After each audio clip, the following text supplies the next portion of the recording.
Bueno, hola jóvenes, en este otro video vamos a terminar los temas de la primera parte y vamos a retomar un poquito del análisis de Marshall de la forma de las curvas.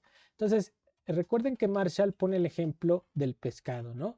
Y ya habíamos visto desde el video antepasado que las curvas de oferta obedecerían a ciertas circunstancias con respecto a los supuestos sobre los rendimientos del capital. En general, por ejemplo, estábamos hablando de que podíamos tener una curva de oferta con pendiente totalmente vertical. Y en este sentido, estaríamos suponiendo que en el lago, digamos, hay una cierta cantidad de pescado y que ya no podemos sacar más, ¿no? Entonces, esto implicaría que si en el lago nada más hay 100 pescados y yo los agarro todos, pues mi oferta en el corto plazo va a ser fija, porque ya no puedo hacer pescar más pescados, ¿sí? Aunque suene redundante, y entonces mi oferta va a estar fija. Y lo que puede pasar es que se mueva la demanda de mercado, ¿no? Entonces, si esa es la oferta y esta es la demanda, pues el precio se determinaría aquí con una cantidad fija, porque esta ya no se puede mover, es digamos el pescado que hay en la temporada en el lago, yo ya lo saqué todo. Entonces esto determinaría un precio de acuerdo a la demanda. Entonces aquí lo que podría pasar únicamente es que la demanda cambiara. Y si la demanda cambia, pues lo que voy a tener es incrementos en el precio. ¿Por qué? Porque no puedo satisfacer, no puedo producir más pescado, ya se acabó. Entonces lo único que va a pasar es que el precio aumente, ¿sí? Pero ¿qué podría pasar también? Que pudiera bajar el precio, ¿no? Si bajara el precio, si bajara la demanda, aunque aunque ese pescado, saqué todo el pescado y lo puse ahí a vender, ¿qué pasaría? Que alguien no haya tanta demanda como yo esperaba y el precio bajara, ¿no? Entonces puedo tener esas circunstancias cuando la oferta es fija. Que el precio aumente porque aumenta la demanda o que el precio disminuya porque disminuye la demanda. ¿Ok? Bueno, ahora vamos a ver otro ejemplo que tiene que ver con lo que planteaba Marshall. Entonces aquí estamos hablando de estas cuestiones de equilibrio. El otro ejemplo sería que yo tenga, por ejemplo, una curva de oferta con pendiente positiva. Y ustedes dirán, bueno, ¿y profe, cómo sería el ejemplo? Imagínense que yo tengo un lago en donde hay 100 pescados y yo ya lo saqué. Entonces eso va a implicar un costo de un barquito, ¿sí? El barquito me cuesta tanto y para pescar los pescados necesito gastarme en ese barquito. Pero de repente, por ejemplo, imagínense que yo tengo este equilibrio inicial. Déjenme hacerlo con la gráfica. Que tengo este equilibrio inicial, una curva de oferta con pendiente positiva y una curva de demanda con pendiente negativa, que ya explicamos por qué tiene esa pendiente. Entonces tengo esta cantidad en donde se están cruzando. Pero de repente, pues aumenta la demanda, ¿sí? Entonces, ¿qué haría el productor? Bueno, imagínense que hay otro lago que está lejos del primero y en donde hay otros 100 pescados. Entonces, ¿qué tendría que hacer el productor? Pues ya sea que moviera el barquito, lo que sería costoso llevarlo de un lado al otro, o que comprara otro barquito para el otro lado. Entonces, eso implicaría producir más, producir un poco más, digamos Q doble asterisco, pero incrementando el precio. ¿Por qué? Porque ahora no voy a poder producir lo mismo, más con el mismo barco. Necesito ya sea transportar, hacer un gasto de transporte para que lleve mi barco del primer lago al otro, ¿sí? Y eso incrementaría mi costo. O producir otro barquito en el otro lago para producir más pescado, ¿sí? Entonces, eso podría verse con una curva de oferta dependiente positiva, en donde si bien la oferta no está limitada, para producir más o para pescar más, tendría que incrementar mi costo de manera casi proporcional. Entonces, esa curva de oferta con pendiente positiva, en el ejemplo de Marshall, se explicaría de esa forma. Entonces, bueno, esto es lo que Marshall planteaba, ¿sí? En general. En el otro ejemplo, que digamos, y estos son los dos ejemplos clásicos convencionales. En el otro, con rendimientos crecientes, entonces lo que tendríamos sería lo siguiente. Voy a poner acá abajo.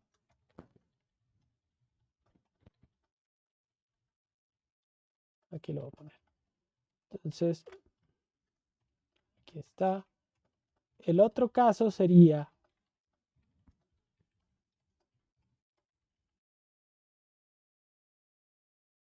que tuviera una curva de oferta con pendiente negativa y una curva de demanda igual con pendiente negativa. ¿Sí? Y aquí, por ejemplo, el precio, la cantidad de equilibrio y el precio. ¿Sí? ¿Qué pasaría si incrementara la demanda? Pues si incrementara la demanda, lo que pasaría es que yo podría producir más, ¿sí?, a un menor costo. Y esto sería el esquema de rendimientos decrecientes que también planteaba Marshall. Entonces puedo producir más a un menor precio. Y aquí está. Entonces, ¿esto cómo se vería? Digo, bueno, profe, ¿y esto, un ejemplo de esto? Pues sería, por ejemplo, que yo tuviera ese lago, primero un lago donde puedo producir 100 pescados, ¿sí? Y tengo un barquito. Pero de repente descubro un lago, un mar, ¿sí?, que hay muchísimos pescados y que en potencia puedo producirlos con un mejor barco. Puedo agarrar todos esos pescados con un mejor barco. Entonces, podría meterle un gasto de tecnología, pero con ese barquito que tenga, puedo producir no solamente 100, puedo producir 10,000. ¿Sí? Ahora en potencia, nunca voy a agarrar los 10,000, voy a agarrar los que me vaya demandando el mercado. Pero el costo es fijo y yo puedo producir no solamente 100, sino 10,000, como el ejemplo que poníamos en la clase. Entonces, a medida que produzca más, mi costo costo es fijo, y a medida que produzca más, el costo por unidad va disminuyendo. Entonces, ese sería el caso de esta parte. También Marshall pone ejemplos de los pescadores en el lago, que por ejemplo un pescador que antes utilizaba cierta técnica para pescar, ahora mejora las redes o aprende, por ejemplo, a hacer mejores barcos. Entonces esa tecnología le facilitaría poder pescar más pescados en un lago mucho más grande, ¿no? Que hubiera mucho más, más pescados, ¿no? Porque no tendría sentido invertir en un lago que solamente me produce cierto número de pescados. ¿Sí? Entonces, esa era la idea de Marshall. Ahora vamos a seguir. Entonces, habíamos dicho, entonces tenemos estas tres curvas. Una curva vertical, con los ejemplos que ya puse, una curva creciente y una curva decreciente. El análisis convencional neoclásico que les enseñan a los economistas solamente presenta estas dos curvas. Estas dos. Esta la presentan los análisis no neoclásicos, fundamentalmente porque asumen que no necesariamente por aumentar la producción aumenta el precio. ¿Y por qué? Porque están asumiendo que la innovación tecnológica, que los ingenieros se dedican a producir mejores máquinas para disminuir los costos. Y esa es la realidad económica. Sin embargo, bueno, estos modelos clásicos, neoclásicos, siguen manteniendo el supuesto de los rendimientos decrecientes, que eran supuestos ricardianos, ¿no? Entonces, bajo este esquema analizan el equilibrio, ¿no? Entonces, para ello, por ejemplo, Marshall supone, y de ahí vamos a hablar de las curvas de oferta y demanda, ¿no? Entonces, en general, estos modelos clásicos, neoclásicos, van a suponer una curva de oferta, una curva de demanda, perdón, y van a poner una Q de demanda que es igual a una constante menos otra constante que depende del precio. O sea, una curva de demanda con pendiente negativa. Esto sería una curva estándar de demanda. Y suponen también una curva estándar de oferta. Le pongo S de supply en inglés, ¿no? Entonces, C más D por P. Y esta es una curva estándar de oferta.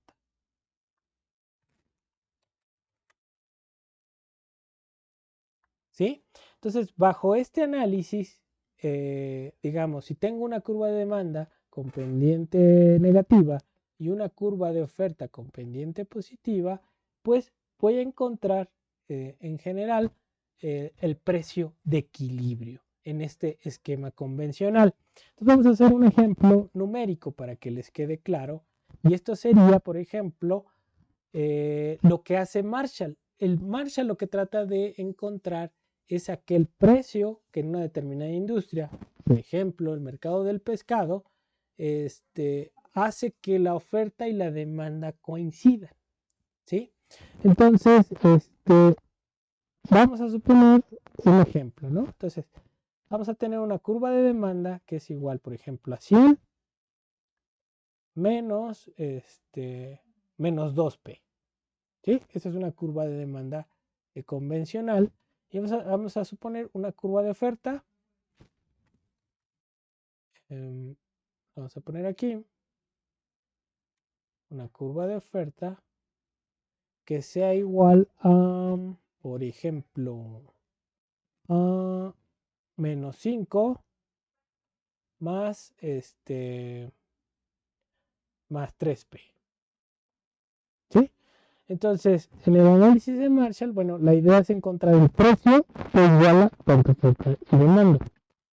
Entonces, en equilibrio, dicen los neoclásicos, tiene que pasar que oferta y demanda sean iguales. Entonces, yo voy a tener esta igualdad y voy a tener que igualar oferta y demanda. Entonces voy a tener que 100 menos 2P es igual a menos 5 más 3P. Entonces voy a despejar, voy a pasar los precios para un lado y las cantidades para el otro. Entonces voy a tener 105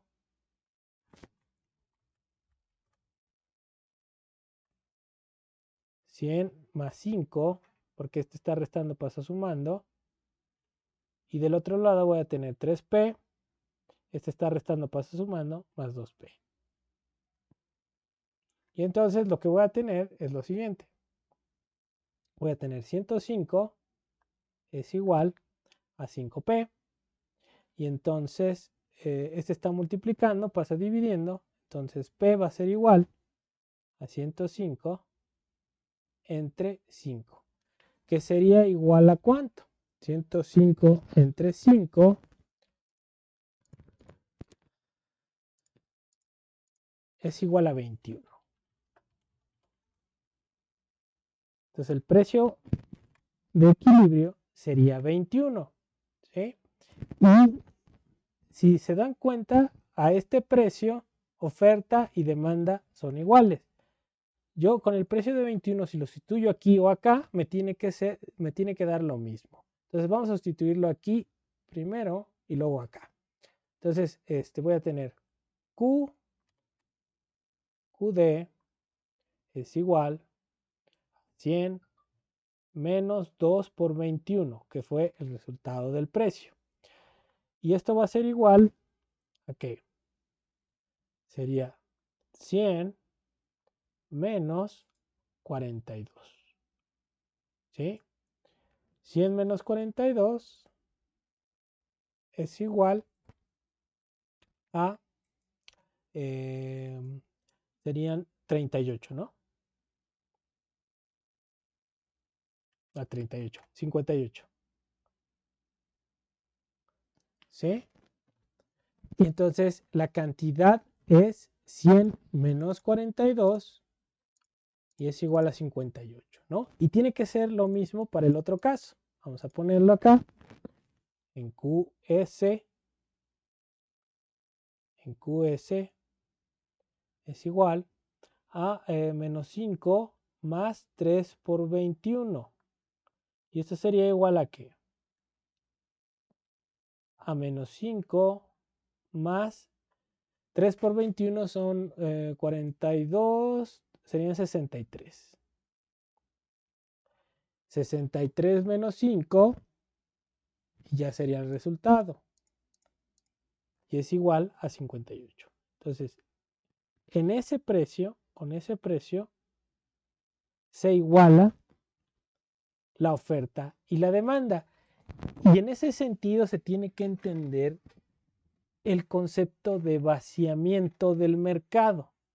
Entonces, cuando yo supongo que oferta en economía, que oferta y demanda son iguales, implica que se está vaciando el mercado. ¿Sí? Y también implica que está en equilibrio. Entonces, cualquier precio que esté por encima de 21, vamos a ponerlo acá, será, entonces aquí voy a poner oferta y demanda. Esta es mi oferta, esta es mi demanda, ¿sí? Y este sería mi precio de equilibrio. Aquí voy a poner el precio y esta es la cantidad de equilibrio. Entonces el precio de equilibrio dijimos que era 21. O sea, a ese precio se demandan, se ofrecen 58 kilos de pescado, lo que ustedes quieran. Entonces cualquier precio que esté por encima del precio de equilibrio, imagínense que es, digamos, 30, que el precio es 30, pues a este precio los demandantes van a demandar menos, ¿no? Fíjense, aquí vamos a poner la demanda. Si fuera, le pusimos 30, a ver cuál sería el precio, la cantidad demandada con 30. Pues sería 100 menos 2 por 30, 60 sería 40, ¿sí? Entonces la demanda sería 40. Pero la oferta a ese precio tendría que ser mayor. La oferta sería, si fuera 30, el precio sería 3 por 30, 90, menos 5 sería 85. Entonces, a ese precio, los productores estarían dispuestos a demandar, ¿cuánto dijimos? 85, es 3 por 30, 90, me decía 85. Estarían dispuestos a ofrecer 85.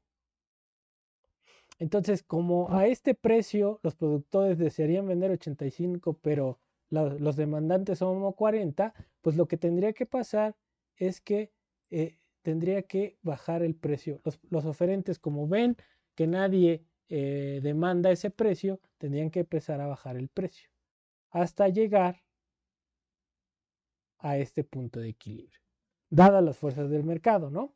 Ahora, por el otro lado, si el precio fuera, digamos, de 10, ¿cuánto sería a ese precio los demandantes quisieran demandar todo esto? Que sería, vamos a ver, el precio de 10, al precio de 10 sería 2 por 10, 20, sería 80. A ese precio demandarían 80 y los oferentes solamente ofrecerían, aquí lo vemos, si fuera 10 serían 30, 30 menos 25. A ese precio solamente ofrecerían, está por aquí, ¿no? 25. Entonces, ¿qué pasaría? Como a ese precio los oferentes están dispuestos solamente a abastecer 25 al mercado, pues tendría que ir, digamos, disminuyendo la demanda, porque o sea, los demandantes tendrían que ir pagando más para que los productores estuvieran dispuestos a venderles. Y esa es, digamos, la lógica del mecanismo del mercado. En este punto diríamos que aquí hay un exceso de oferta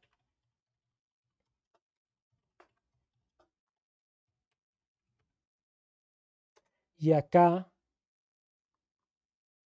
hay un exceso de demanda. Entonces, en el equilibrio, cuando se está suponiendo que cuando se está en equilibrio no hay exceso de oferta ni exceso de demanda y por lo tanto el mercado se vacía. ¿Sí? Entonces son conceptos que van a ser importantes, digamos, para la idea de equilibrio y específicamente en esta parte marshalliana del equilibrio parcial. Y bueno, la idea del equilibrio general, que es Walras, León Walras, es el equilibrio general.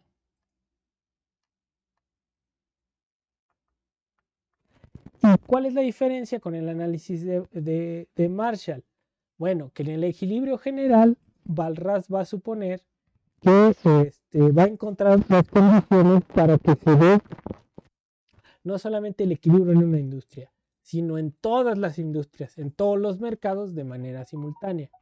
Entonces, por ejemplo, yo puedo tener varios mercados y entonces la idea de Walras es encontrar los precios para cada mercado. Si tenemos 5 mercados, vamos a tener un precio para el mercado del frijol, un precio para el mercado de la carne, un precio para el mercado del aguacate, un precio para el mercado, por ejemplo, de los coches, un precio para el mercado de, pues no sé, de las casas.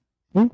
Entonces, lo que está suponiendo Marshall es que para que exista el equilibrio general, debe de haber un vector de precios, ¿sí?, que de manera simultánea vacíe esos mercados, ¿no?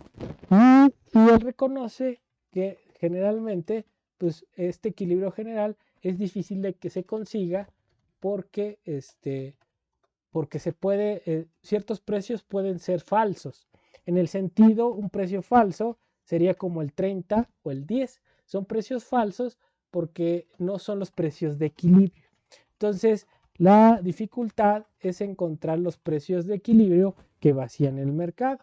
Entonces, yo puedo poner un vector de precios, por ejemplo, de determinada forma, pero no se puede garantizar que ese precio sea de equilibrio. Entonces, en el ejercicio de Walras, lo que él supone es que existe, por ejemplo, en el mercado el mercado 1, va a existir una cierta función de demanda, B1, perdón, aquí, acuérdense que esta es negativa, ¿sí? Existe también una función de oferta en el mercado 1,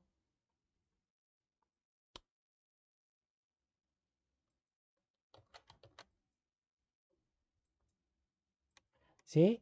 Y así con cada mercado, o sea, cada mercado va a tener su función de oferta y demanda en el mercado, ¿no? Entonces este va a ser el precio del mercado 1, precio de mercado, ¿sí? Entonces, la idea aquí es encontrar de una manera simultánea el equilibrio en esos mercados. Y puede haber mercados que estén relacionados con estos, y esa es la complejidad. Por ejemplo, imagínense que este es el mercado de los coches, el mercado 1, este es el mercado de los coches. Pero el mercado 2, digamos, este es el mercado de, por ejemplo, mercado 2, de la demanda del mercado 2, que va a ser A2 menos BP1, P2, Q2 S C2 más ¿cómo se llama? D2 P2, ¿no? Entonces tenemos otro mercado. Pero imagínense que este mercado, les dije, este es el de coches y este es, por ejemplo, el mercado de las llantas, ¿sí? Entonces, la demanda del mercado de coches, ¿no? Y la oferta del mercado de coches va a depender del costo de las llantas. Entonces, también se va a ver afectado este mercado por el precio que se determine en este. Entonces, esa es la dificultad, porque yo puedo tener en un sistema económico distintos mercados, pero que están relacionados. Entonces, tengo que encontrar los precios de equilibrio que vayan vaciando a los distintos mercados. Y para esto habría que plantear la complejidad de que, por ejemplo, la oferta del mercado 1 puede depender del precio del mercado 2, ¿no? Entonces aquí tendríamos que ponerle otra variable que fuera, no sé, A, B, C, D, E de P2, ¿sí? Y a esta sucesivamente, por ejemplo, el mercado de las llantas depende del precio del petróleo, del mercado del petróleo. Podemos hacer Q3, D, A3, C, menos B3, P3, Q3, S, C3, más D3 y P3. Entonces, el equilibrio de este mercado va a afectar a este también, ¿no? Porque este produce llantas, pero la oferta depende también del precio de las llantas, ¿no? Entonces, si aumenta el precio de las llantas de este mercado, ¿sí? La oferta disminuiría, ¿no? Entonces, bueno, ahí A, B, C, D, E, P3, ¿no? Entonces, si aumenta el precio de este mercado, la oferta de aquí disminuiría porque es más caro producir las llantas. Y aquí también le tendríamos que cambiar esto, ¿no? Porque como son insumos, menos E de P2, ¿sí? Si el precio del petróleo disminuye, por ejemplo, si aumenta el precio del petróleo, aumenta el precio de las llantas, disminuye la oferta de llantas y este precio también impactaría al mercado de los coches. Y a su vez, por ejemplo, imagínense si este mercado, el Q3, depende a su vez del precio de los coches para transportar el petróleo. Entonces aquí podríamos poner también un DE de P1, por ejemplo. Y entonces ahí ya estaríamos hablando de complejidad, porque no solamente el Q1 depende del precio de las llantas y el precio del petróleo, sino que el precio del petróleo, como depende del costo de la transportación, también depende del precio de los coches. Entonces, esta es la complejidad que plantea Walras y esa es la idea, digamos, del equilibrio general. Encontrar el vector de precios, ¿sí? El vector de precios o los precios para cada mercado que permiten que simultáneamente todos los mercados se encuentren en equilibrio. Y eso no necesariamente se garantiza, ¿sí? Se puede garantizar bajo ciertas condiciones que después matemáticos harían unos supuestos demasiado fuertes para garantizar la existencia de este equilibrio general, ¿sí? Entonces, hasta aquí, digamos, sería esta idea de lo que veríamos en la primera parte. Faltaría ahí un tema, que creo que sí viene en la pregunta del examen, que hay que, digamos, repasar aquí rapidísimo, que tiene que ver con la idea del excedente del consumidor. Entonces, esto lo podemos ver aquí en un ejemplo sencillo, ¿sí? Voy a poner aquí la curva de oferta, digo, la curva de demanda, perdón. Imagínense que esta es una curva de demanda de un bien que, por ejemplo, todos podemos demandar o que quisiéramos que existiera en el mercado. A ver, yo me estoy imaginando, por ejemplo, un auto volador, ¿no? Entonces, la idea del excedente del consumidor tiene que ver con este planteamiento. ¿Cuánto estaría dispuesto yo a pagar por un auto tal vez autónomo que vuele y que me lleve a mi casa rapidísimo? Pues estaría dispuesto a pagar, por ejemplo, no sé, 1 millón de pesos. Aunque los pueda pagar o no los pueda pagar. ¿Eh? Este, podría pagar un precio por ese bien de 1 millón, que sería el precio máximo. Pero imagínense que que sale al mercado, no sé, en 2 años y que su precio es de 100,000 pesos. ¿Sí? 100,000 pesos. O sea, no sale en el millón, sino que sale en 100,000. Entonces, este es el precio. Entonces, el excedente del consumidor es la diferencia entre el millón y realmente lo que cuesta el producto, ¿sí? Entonces, esto sería un excedente del consumidor. Y lo mediría a través de lo que yo estaría dispuesto a pagar por ciertos bienes y que lo que realmente pago. Ese sería mi excedente.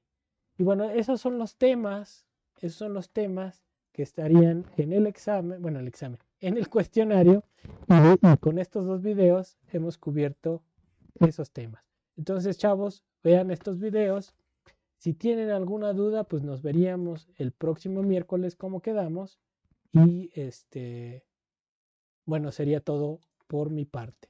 Muchas gracias y nos vemos cuando nos veamos. Saludos.